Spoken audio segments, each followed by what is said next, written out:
요한계시록에 대해서 말씀을 이렇게 특강을 하겠는데요. 네. 특별히 오늘 그 예배소 교회 말씀을 가지고 이것이 마지막 때 얼마나 중요한 말씀인가를 우리가 한번 이 말씀을 통해서 서기적 의미를 통해서 그다음에 마지막 때 이 상황을 통해서 우리가 한번 긴밀하게 생각해보면서 그 의미를 해석하고 주는 그 교훈을 우리가 한번 좀 살펴보려고 합니다. 특별히 저는 이제 관점을 요한계시록을 해석하고 접근하는 데 있어서 구속사 관점에서 이 말씀을 한번 접근해 보기를 원합니다. 구속사는 저번 주에도 말씀드린 것처럼 하나님의 어떤 주권적 의지, 경륜에 따라서 언약 백성의 구원을 위해서 예수 그리스도의 구속적인 사건과 또한 오늘날 그 교회를 통해서 이루고자 하나님의 그 섭리, 그런 점진적인 그런 진행 과정을 구속사라고 제가 말씀드렸습니다. 그렇다면 예배소 교회에 있어서 주는 교훈은 무엇인가? 가장 여기서 우리가 핵심되는 것은 우리가 잘 알 수 있는 것이죠. 그죠? 처음 사랑을 버린다. 요한계시록 2장 4절 말씀에 처음 사랑을 버렸다라는 부분이 우리에게 도전해주는 그 메시지가 상당히 큽니다. 그래서 저는 이것을 가지고 그러면 우리가 어떻게 하면 이 처음 사랑을 다시 회복할 수 있습니까? 어떻게 하면 예수 사랑을 다시 회복할 수 있는가를 한번 살펴보기를 원합니다. 예배소 교회. 우리가 이제 예배소 교회 모의 통상적으로 보게 되면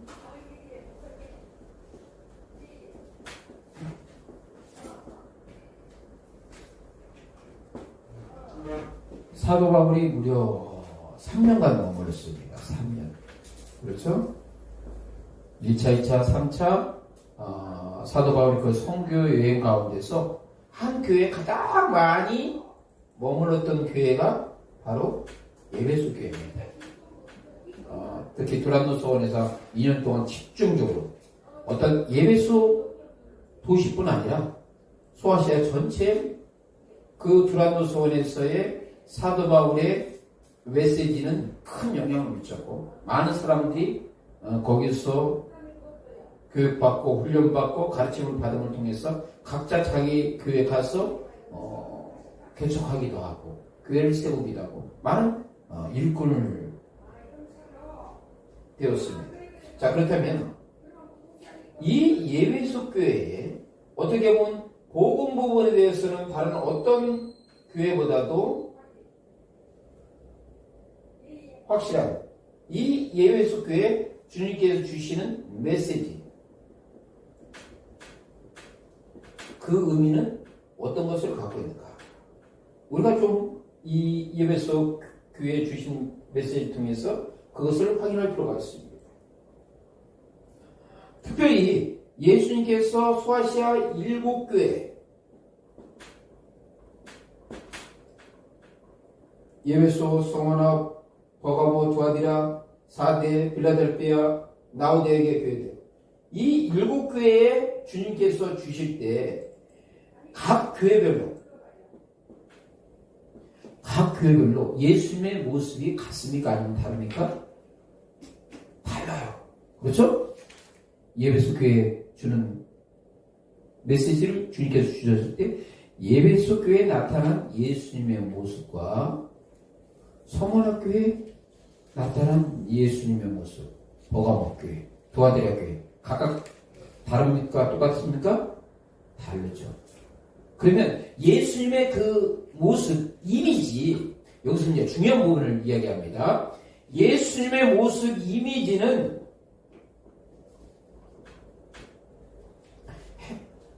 각 교회에 주는 교훈과 밀접한 관계가 있다는 얘기예요. 이게 중요한 부분이에요. 예수님께서 나타난 그 모습, 이미지는 그 교회에 주는 교훈, 메시지하고 아주 중요한 연관성을 갖고 있어요. 그러니까 우리가 이러한 7교회 부분에서 이것을 놓치면 여기에 대한 바른 접근하는 데 있어서 상당히 실패를 우리가 했다는 얘기죠. 자, 그렇다면 예배소 교회 주님께서 어떤 모습을 보여주시고 계십니까? 예배소 교회에서 주는 모습. 자, 2장 1절에 보니까 예배소 교회 사제에게 편지하라. 오른손에 있는 7뼈를 붙잡고 7금 촛대 사이를 거니시니라고 했습니다. 그렇죠? 자, 예수님의 모습. 우리가 그것을 한번 살펴봅니다. 예수님의 모습.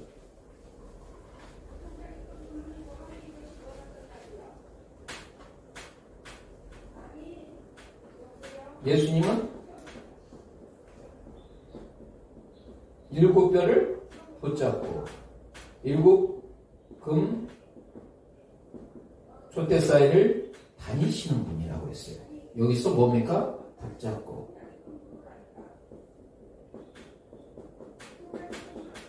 다니시는 분. 그런데 우리가 특별히 그 요한계시록의 7교회를 이해하기에 앞서서 우리가 먼저 전 이해에 있어서 우리가 반드시 알아야 될 것은 요한계시록 1장 부분을 우리가 살펴보겠습니다. 1장. 요한계시록 1장 부분에서 예수님은 어떤 모습으로 나타나고 계십니까?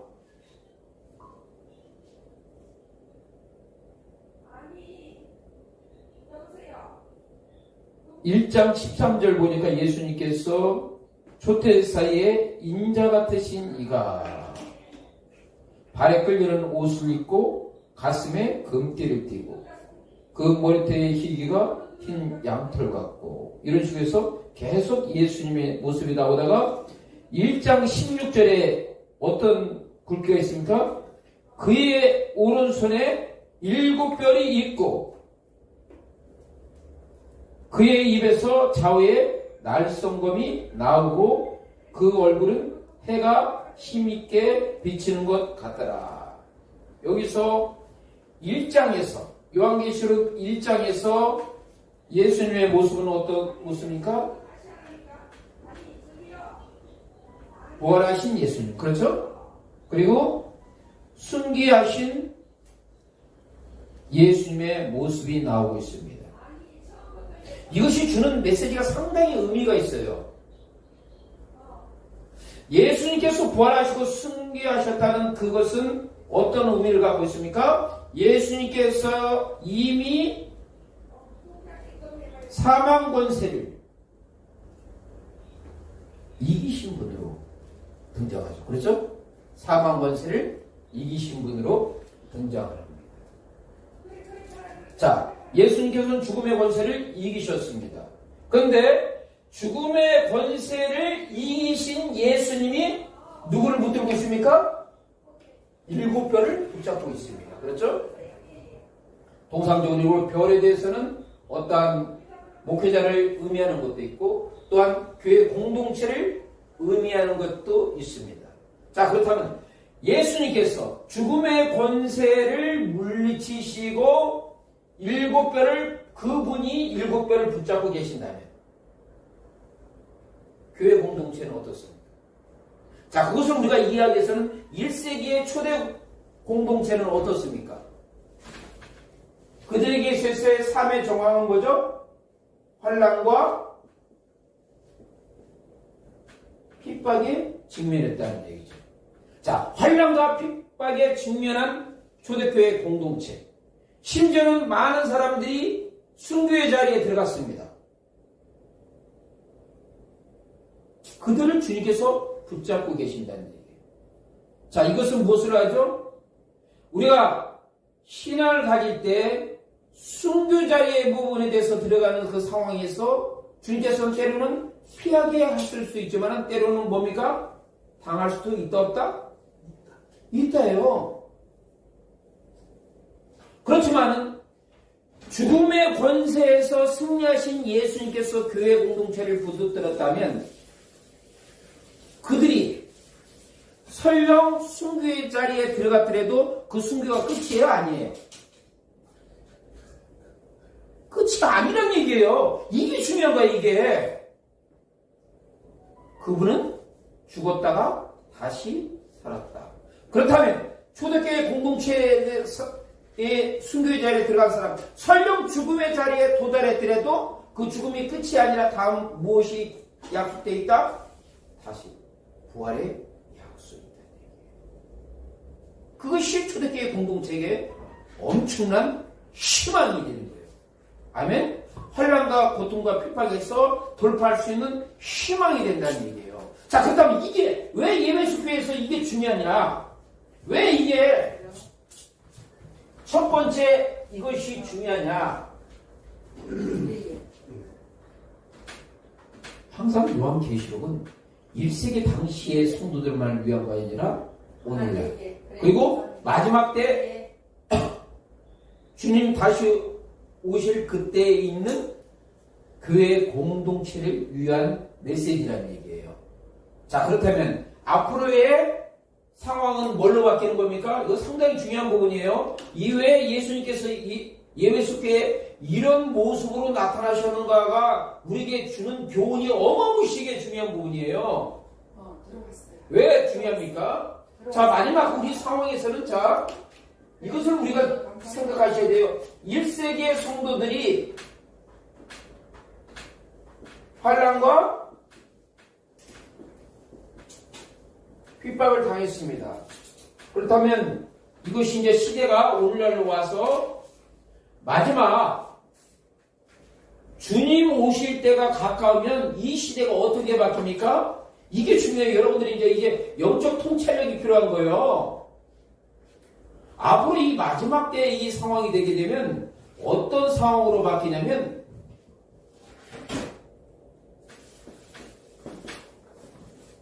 은혜의 시대에서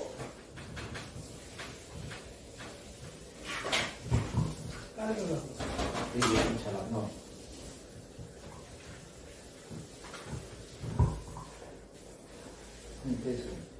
자, 은혜의 시대에서 마지막 때는 뭘로 바뀝니까?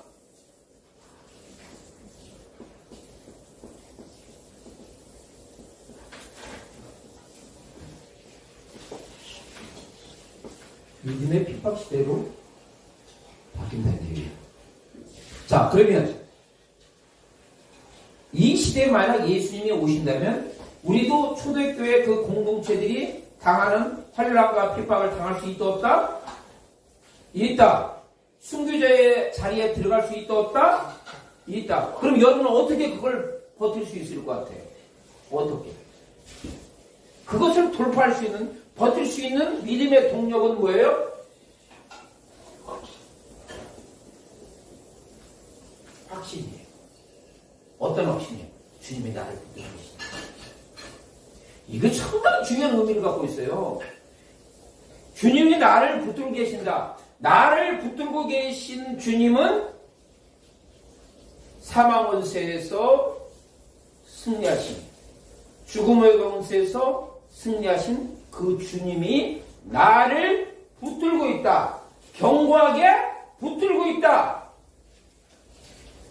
그럼 환난이 닥칠 때 그것을 돌파할 수 있는 믿음의 강력함이 나타나는 거예요. 그것을 돌파할 수 있는 강력함이 있는 거예요.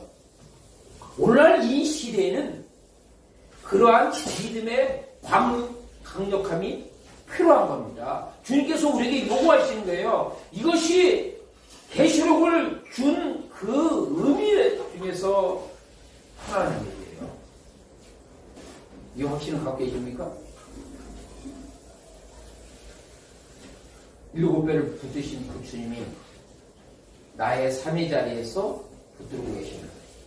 그건 뭐 마지막 그것에도 우리가 환난과 역경을 당하는 그 과정에서도 우리가 그걸 돌파할 수 있는 강력한 힘이 되는 거죠.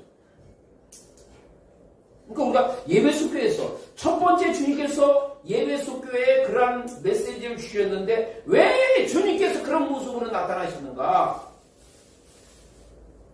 그게 중요한 의미를 갖고 있는 거예요. 항상 첫 번째는 중요한 의미를 갖고 있잖아요.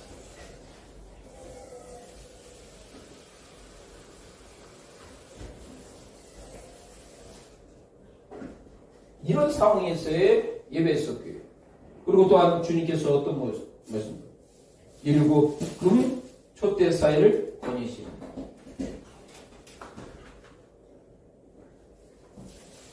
주님은 나를 붙들고 계실 뿐 아니라 나의 삶의 자리를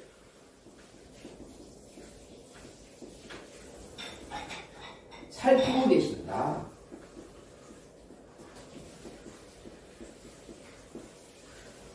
주님은 1세기 초대 교회의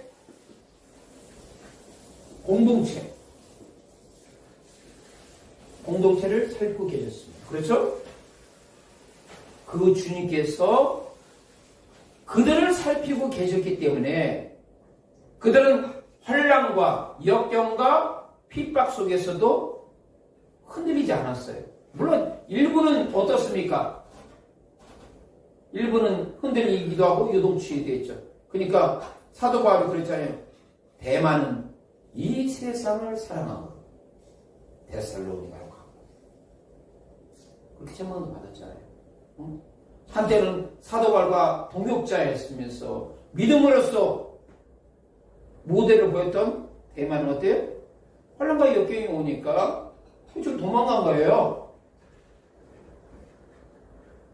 그렇다면 그런 상황이 거기에만 국한되겠습니까? 마지막 때 주님 오실 때 이 믿음의 핍박 시대 때 정말 주님을 목숨 걸고 따라다니는 성도들이 있는가 하면 때로는 흔들려가지고 요동치는 인생이 있다는 얘기죠. 일제강점기 때 한국교회가 뭡니까? 신세참배를 상당히 많이 했잖아요. 뭐 때문에? 위협 때문에 흔들렸다는 얘기예요. 그런 상황은 얼마든지 나타날 수가 있다. 그렇다면 우리는 여기에서 우리에게 직면한 앞으로 우리에게 다가올 믿음의 핍박세 때 우리가 보태야 될 부분은 뭡니까? 주님이 나를 살피고 계신다. 주님께서 교회 공동체를 살피고 계신다. 그에 대한 확신이 필요한 거죠. 그게 필요한 거죠. 자, 이런 상황 속에서 우리가 이제 예배소 교회에서 가장 핵심되는 처음 사랑을 회복하는 것.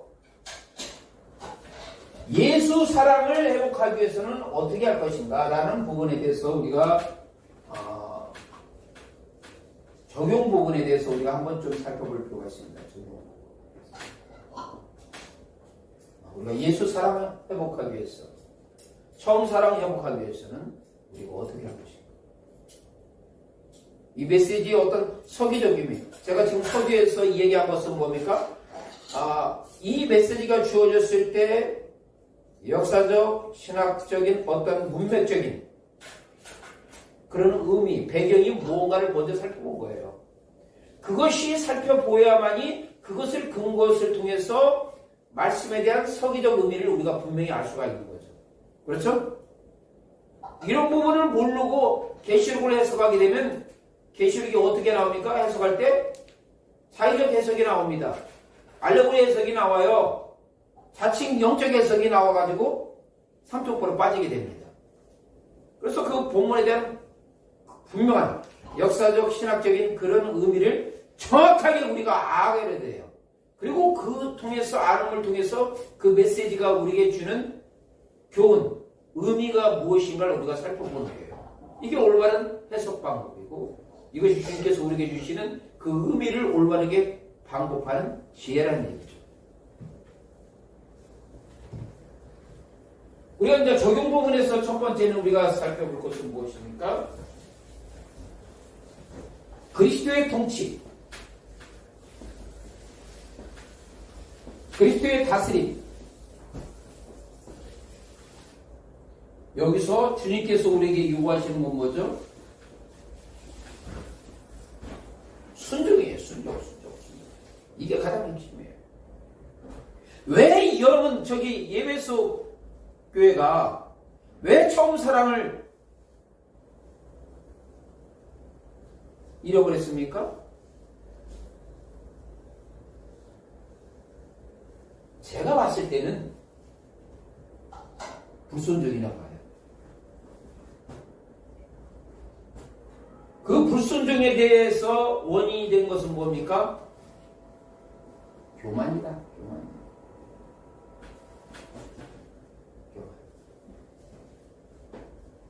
어떤 교만이에요? 아까도 제가 말씀드렸지, 예배소 교회는 소아시아뿐 아니라 유럽 쪽에 복음에 무슨 역할을 하고 있다? 전진기지 역할을 하고 있어요. 그렇죠? 교리적 부분에서 아주 탄탄한 거예요. 다른 교회를 가르칠 수 있는 탄탄함이 있어요. 그것이 여기에 말씀에도 나오고 있잖아요. 어떻게 나오고 있습니까? 자칭 사도로 하되 아닌 자들을 시험하여 그의 거짓된 것을 드러내는. 교리가 탄탄하지 않으면 어떻게 이걸 가능하겠어요? 그리고 6절에 보니까 뭡니까? 니골라당의 행위를 미워하는도다. 잘못된 교리 보고주겠어요. 분명히 배척하고 쫓아내잖아요. 공동체에서 접근하지 못하도록. 이런 부분이 자기가 지식적으로 이런 부분이 잘났다고 그러니까 뭐 같아요? 교만이 타는 거예요. 그래서 그 교만이 어디를 합니까? 주님께서 그 사랑하는 그 부분에 대해서 그것이 강팍해진 거예요. 강팍해진 거예요. 제가 이렇게 보니까 이제 곰곰이 이 말씀을 묵상하다 보니까 어떤 생각이 드냐면, 이 예배소 교회가 교리적인 논쟁을 상당히 많이 한 것 같아요. 근데 이게 논쟁을 많이 하다 보니까 상당히 한마디로 해서 굳어진 것 같아요. 그렇죠? 근데 굳어진 부분은 물론 어떤 복음을 파수하고 복음을 변호하고 변증하는 것은 좋은데, 그것이 너무나 지나치다 보니까 뭐가 식어진 거예요? 사랑이 식어진 거예요. 그 원인이. 저는 이제 이 말씀을 통해서 그것이 그런 부분이었군요. 자, 그러면 오늘날 우리가 이렇게 살펴보기로 합니다. 오늘날 이 시대에 우리에 있어서 이 하나님의 그리스도의 통치와 다스림에 있어서 우리가 벗어나게 하는 원인들이 뭐가 있는가? 요즘 뭐가 있을 것 같아요? 가장 뭐니 해도 뭐니처럼 물질이죠. 그렇죠? 응? 물질 부분에 대해서. 그 다음에 또 뭐가 있습니까? 모독적인 회의도 있겠죠. 그 다음 요즘 성적인 부분에 대해서 흔들리는 것도 있겠죠. 이러한 모든 것들이 어떤 요인이 됩니까? 그리스도의 통치와 다스림에 대해서 불순종하는 부분들이죠. 자기 생각이 앞선 거예요. 자기 생각. 주님 생각이 앞서야 되는데 자기 생각이 앞선 부분이에요. 그것을 우리가 깨달아야 돼요. 그러니까 우리가 주님 앞에서 뭡니까? 자기를 낮추고 내려놓아야 된다는 거예요. 무엇을 위해서? 그리스도의 통치와 다스림을 받기 위해서. 그러니까 우리가 저기에서 오늘 왕이신 나의 하나님이라고 하잖아요. 주님 앞에서. 그렇죠? 우리가 주님을 주인으로서 왕으로서 우리가 모시고 섬긴다면 자기를 낮출 수가 있어요. 그런데 언제 교만한 복이 합니까? 자기가 왕인 것처럼, 자기가 주인인 것처럼 행사하니까 이런 문제가 발생되는 거예요. 주님께서 뭐라고 말씀하십니까? 예배소 교회를 통해서 우리에게 주는 말씀은, 야! 내가 왕이야! 낮춰. 그걸 주님께서 우리에게 요구하신다. 자, 그럼 두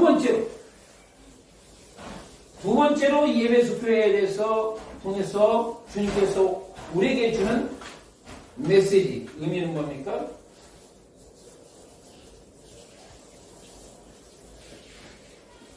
두 번째, 특단의 열심을 가져라. 그러니까 열심 가져도 그냥 밋밋한, 라오디게에 주는 주님의 말씀처럼 차든지 뜨겁든지 하라. 미지근한 자는 주님께서 뭐라고 말씀하십니까? 쫓아내야겠다고 그랬잖아요. 그렇죠? 열심히 가져야 돼요. 어떤 열심입니까? 모이기에 힘쓰는 열심도 가져야 돼요. 모이기에 힘쓰는 열심도 있어야 돼요. 정말로 주일을 하는 데에 대해서 우리에게 필요한 것은 뭐니까? 열심이라는 거예요. 자, 여기서 우리가 요한계시록에서 했을 때 뭐가 내 행위와 수고와 인내를 주님께서 칭찬하셨어요. 예배소 때. 그렇죠. 그만큼 열심히 썼어요. 주님께서 칭찬하시는 건 뭐예요? 주님의 칭찬. 거기에 머무르지 말고 더 큰 열심 가져야 돼요. 더 큰 부분. 이 부분.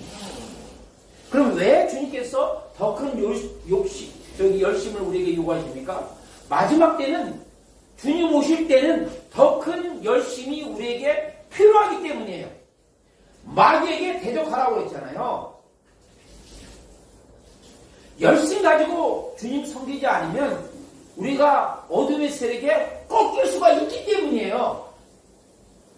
한마디로 뭐 아니면 돕니다. 진짜 마지막 때는. 그 주관 없어요. 더욱더 열심 가지고 주님을 섬기던가 아니면 세상 살아가는데 따라가던가 둘 중에 하나예요. 그러니까 예배석에서 주님께서 우리에게 이런 메시지를 주는 거예요. 야! 네가 믿느냐 나를 믿느냐? 더 큰 열심 가지고 나를 사랑하고 더 큰 열심 가지고 나를 붙들고 더 큰 열심 가지고 나를 따라오라는 얘기예요. 미지근한다? 미지근하면 될 것 같이 세상도 사랑하고 주님도 사랑하고 두 주인 섬기면서 적당히 마지막 때는 적당히 있다 없다? 없다는 거예요. 그래서 요한계시록 말씀을 주시는 거예요. 마지막 때는 적당히가 없다. 뭐 아니면 도다. 열심히 했느냐? 더 열심히. 세상 바라보지 말고. 미지근하면 세상 길거리게 돼요. 그러면 자빠지고 넘어지는 거야. 제가 몇 년 동안 딱 했어요. 이 사단한테 별로 이렇게 신경 안 쓰게 하고 어느 정도 적당히 하면 잘 되겠지 했더니 마귀는 내가 적당히 한 거에 대해서 기뻐하지 않고 완전히 짓밟아버리더라고요. 짓밟아버리더라고요. 그리고 나서 내가 요즘 정신이 바짝 들었어요. 이 마귀한테는 이게 뭐 타협이나 그게 없어요. 아주 짓밟아버린다니까? 그래서 마귀한테는 어떻게 돼요? 피투성이가 되도록 싸워야 돼요. 그러면 마귀가 도망가. 근데 적당히 하면 박살납니다. 오늘 이게 주님께서 이 말씀을 주는 것은 뭐예요? 적당히 하지 말아라. 응? 에리사가 그러잖아요. 열심히 특심이라고. 열심히 특심이. 예수님께서 갈멜산에서 엘리사가 갈멜산에서 바알 선지자하고 싸울 때 보니까 이스라엘 백성들이 보니까 너희가 어느 때까지 머뭇하랬느냐? 어느 때까지 머뭇하랬냐? 어느 때까지 세상 바라보고 어느 때까지 하나님 바라보고 기웃거리고 왔다 갔다 하겠느냐? 주님께서 토해내시겠다는 얘기예요. 주님이면 주님 섬기려고 확실하게 섬기고 마귀 따라가려면 마귀 따라가라는 얘기예요. 괜히 이것도 아니고 저것도 아니어서 피투성이 되지 말고 그리고 나서 그냥 천국에 손들고 옵니다 하지 말고 일찍 가사지고 주님 앞에서 꼬꾸라지려면 일찍 주님 앞에서 꼬꾸라지고 하는 게 좋습니다. 신상이 좋습니다. 신앙에 있어서.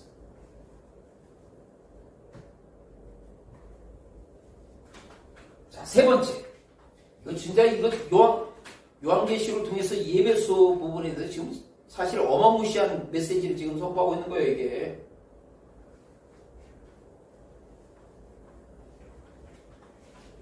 지금까지 이거 처음 살아가면서 이런 메시지 들어봤습니까?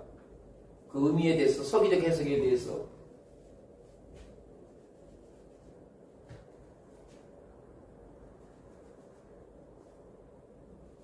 세 번째 뭡니까? 처음 사랑이에요. 이게 어떻게 보면 이게 처음 사랑을 회복하는 부분, 이게 가장 어떻게 보면 핵심이에요. 저는 이제 이 처음 사랑하는 부분을 서기적 의미로 뭡니까? 예수 사랑 역할.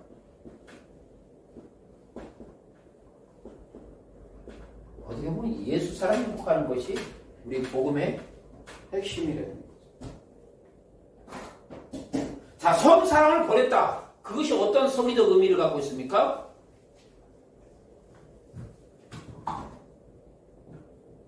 그리스도 안에 있다가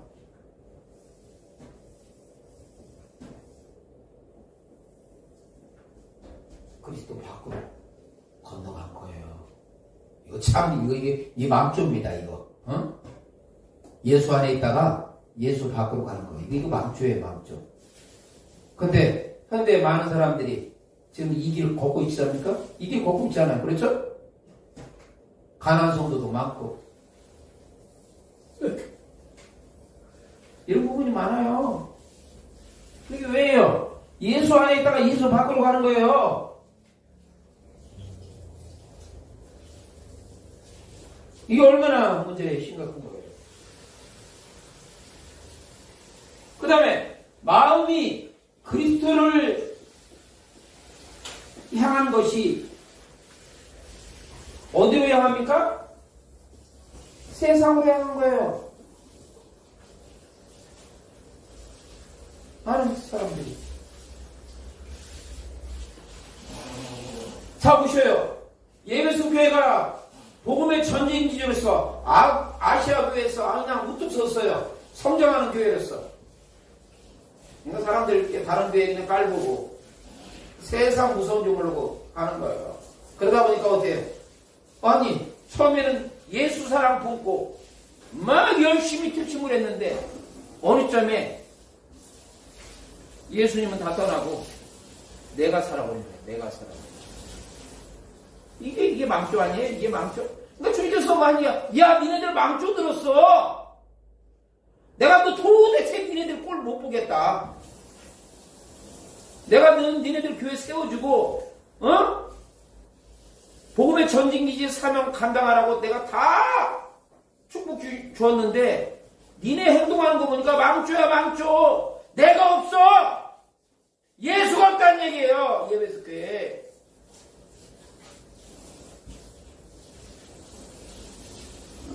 주께서 말이야, 야, 니네 내가 더 이상 네 꼴 못 보겠다는 얘기 아니에요. 근데 그게 예배소 교회만 해당되는 거예요? 오늘날도 한국교회 또 마찬가지 아니에요?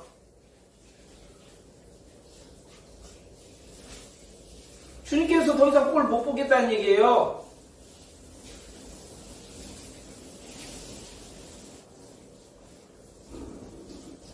그게 뭐예요? 주님과의 연합. 이 연합된 관계가 깨져버리는 거예요. 그러니까 지금 제가 오늘 이 처음 사랑을 버리느라가 그 의미가 어떤 걸 서기적으로 제가 아주 깊이, 영적으로 깊이, 아멘도 안 했네. 아멘. 이쪽 부분은 지금 끈을 파는 거예요. 아멘.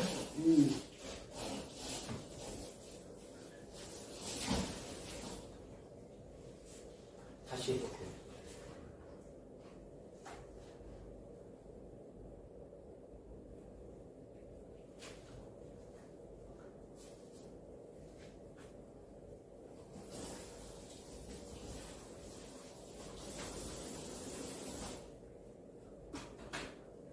네 번째는 뭡니까?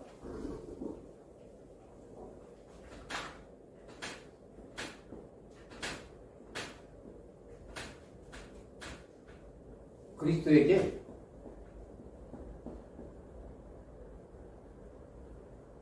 그리스도를 붙잡는 신앙이 돼요. 자, 우리가 첫 번째는 주님께서 우리를 붙잡고 계셨죠. 그렇죠? 지금 네 번째는 뭐예요? 우리가 누구를 붙잡아야 돼? 우리가 예수 붙잡아야 돼. 아멘. 이게 성령 중요해요. 우리가 이제 예수 붙잡아야 돼. 그 예수님 붙잡으면서 우리가 절대 놓치면 안 돼요.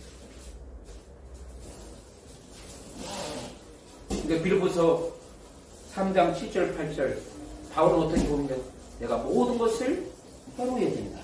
왜 그런 해로 여긴가? 내 주 그리스도를 아는 지식.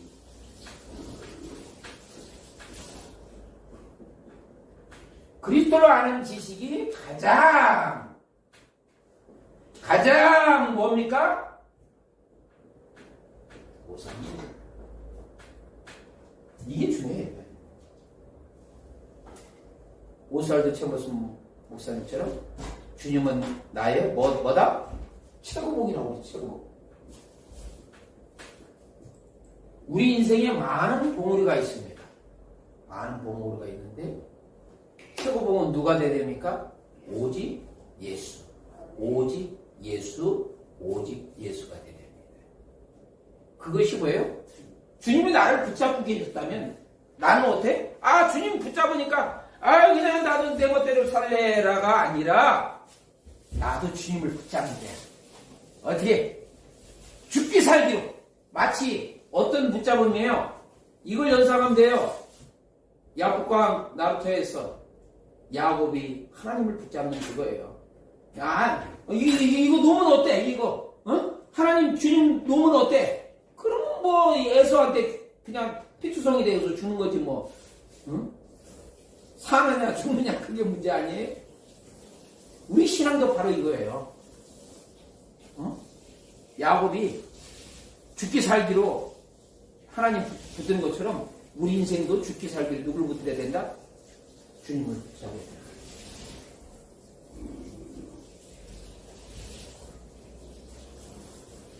자, 그 다음에 시간이 거의 가물은 어느 정도 정리하겠습니다. 자, 5번째.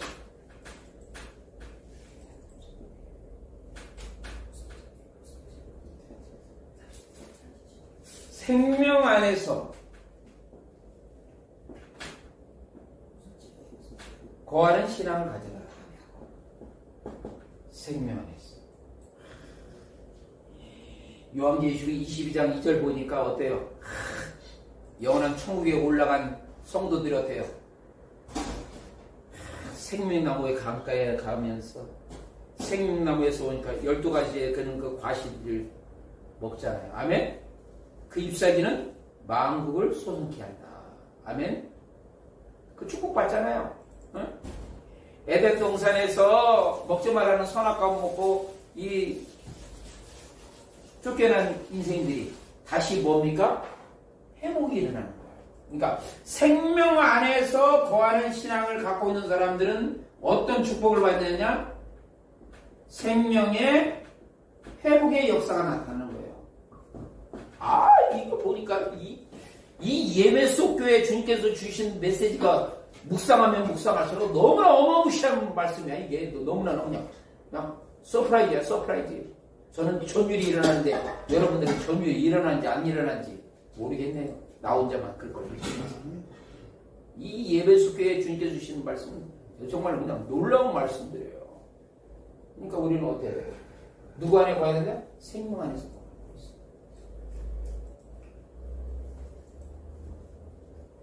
요한복음 6장 56절 보니까 그리스도 안에 거하는 거예요. 거기에는 영생의 축복이 있습니다. 아멘. 아멘. 요한복음 6장 54절 보니까 내 살을 먹고 내 피를 마시는 자는 뭘 가니까 영생을 가진 거니까 주님의 살을 먹고 주님의 피를 마신다는 건 주님과 뭐가 되는 거야? 하나가 되는 거야. 하나가 되는 거야. 응? 생명 안에 거한다. 그것은 닫고 변하면 주님과 하나가 되는 거예요. 하나가. 주님의 지체가 되는 거예요. 주님과 하나 되고 지체되는 게 쉽습니까? 여러분의 쓴뿌리도 제거하셔야지. 자기를 부인해야 되잖아요. 주님께서 말씀하셨잖아요. 자기를 부인해라. 자기 십자가를 쳐라. 그걸로 100%가 아니야. 예수님을 따라라는 얘기예요. 아멘? 자기를 부인해라. 이 만무리즘에서, 이 물질주의에서, 이 죄악에서 관영하는 이 시대에서 우리는 생명 안에 거하는 거예요. 아멘? 아멘.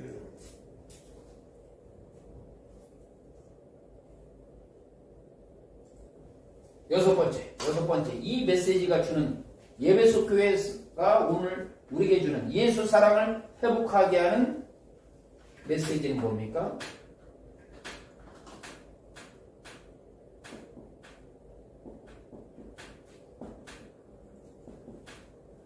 화석화된 신앙을 깨뜨려라. 화석화된 신앙.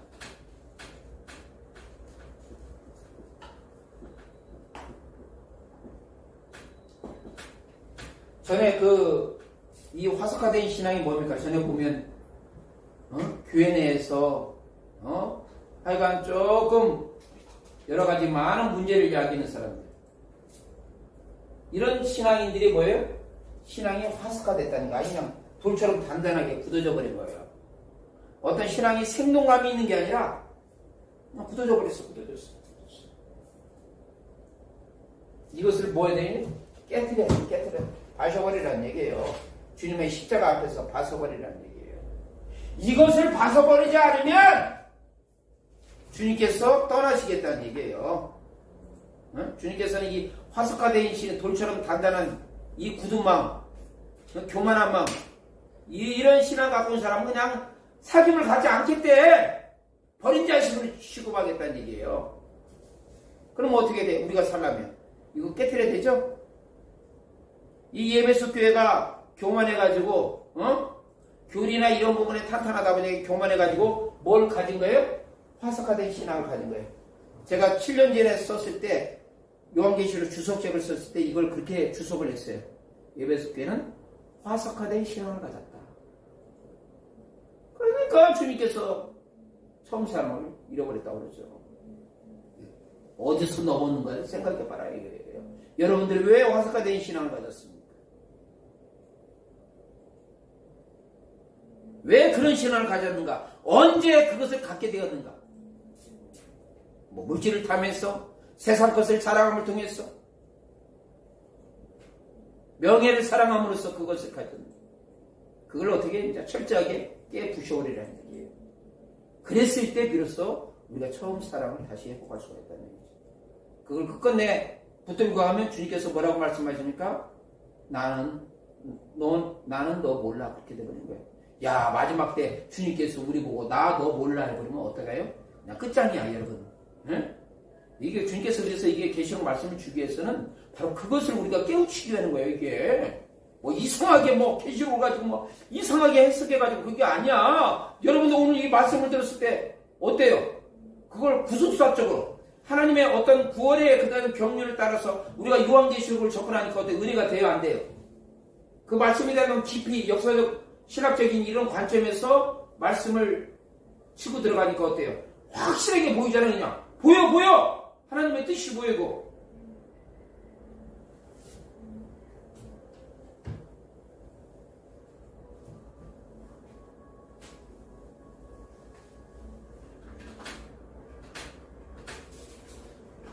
그리고 7번째. 복음의 전진기지의 사명을 감당하는 거예요. 마지막 때. 그래서 우리 부분에 대해서는 이 복음의 전진기지가 뭐예요? 증인이죠, 증인. 예수 증거하는 거예요. 우리의 삶을 통해서도 예수 증거하고 우리가 입술을 열어서 예수 증거하는 거예요. 복음의 전진기지죠. 이 국제연합신학교 이쪽 부분이 뭐예요? 말 그대로 복음의 전진기지입니다. 네? 복음의 전진기지예요. 그냥 우리 인천에 있다고 우습게 보는 게 아니야. 이게 그냥 물결처럼 거대한 태풍 노도가 돼가지고 이쪽서부터 해가지고 그냥 경기도까지 퍼져버리고 그냥 우리나라 퍼지고 그냥 전 세계 퍼지는 거야. 주님이 하시면 가능하다. 아멘? 아멘. 사람이 하려면 불가능한데 주님이 국제연합신학교 붙들어가지고 이 사명 감당하게 하려면 하는 거야. 보셔요. 여기서 하니까 열심히 복음 전하를 하고 이게 방송 이것도 딱 헌신하고 유튜브 하는 것도 다 헌신해서 하잖아. 이게 그냥 아니야. 뭐 하라고? 일하라고 복음의 전진기지 사명한다라고. 아멘? 그러니까 이제 평소보다도 몇 배 해야 돼. 최소한 두세 배는 해야지. 아멘. 그래야 더 큰 거 주시지, 주님이.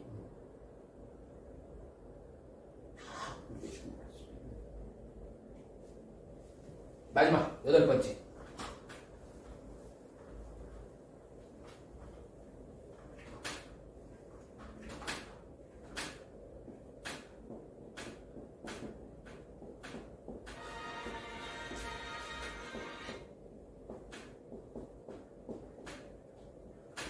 주님의 사랑에 마지막 머무르라는 얘기예요. 아멘? 아멘. 자, 여러분, 이건 이제 상당히 서기적 의미에서 중요한 부분이에요.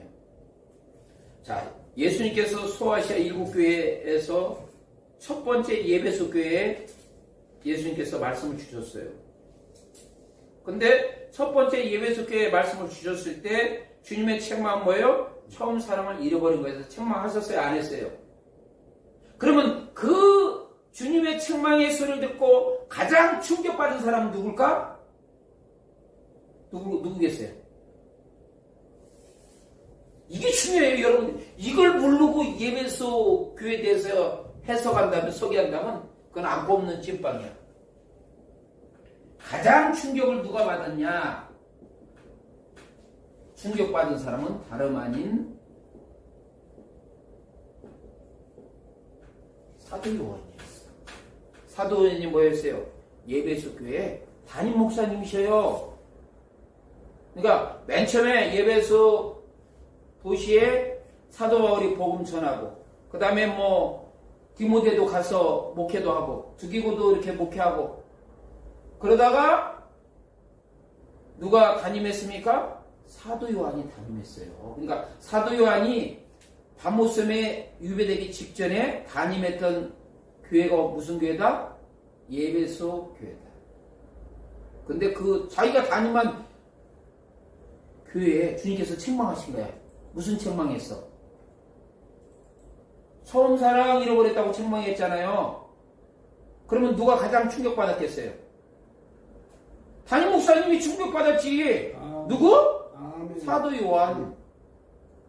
그래서 사도 요한이 얼마나 충격을 받았는지 밤모섬에서 이제 유배에서 풀려나가지고 다시 예배소 교회 가서 이제 담임 목사님으로 이제 사역을 하시는데, 사도 요한이 이제 이렇게 이 자리에서 이제 설교를 하는 거예요.